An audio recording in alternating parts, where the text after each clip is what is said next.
কলকাতা ফাটাফাটের বন্ধুরা, তোমাদের বলছি ভালো করে শোনো। ভুলেও কারো থেকে গেম খেলতে যেও না। পয়সা দিয়ে গেম খেলতে যেও না। তাতে তোমার ওই পয়সাটাও যাবে, যেই পয়সাটা খেলবে সেটাও যাবে, বুঝলে? সেহেতু কারো থেকে গেম নিতে যেও না।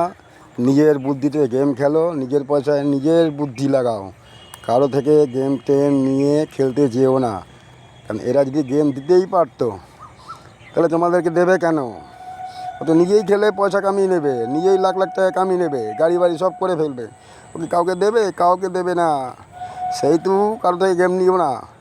কারণ ওদের দম আছে। পাস হওয়ার আগে বলে দেবে যে আমার এই গেমটা পাস হবে। খবর হওয়ার আগে বলে দেখ আমার এই গেমটা পাস হবে। আর যেমন রতন খানকির ছেলে 4 বাড়ি পাস দেখাচ্ছে, 2টো করে ঘর দেয়, 2টো করে পাত্তি দেয়, 4 বাড়ি পাস। ওর মায়ের গুড় থেকে বের করে নিয়ে এসে দেয় ঘরগুলো।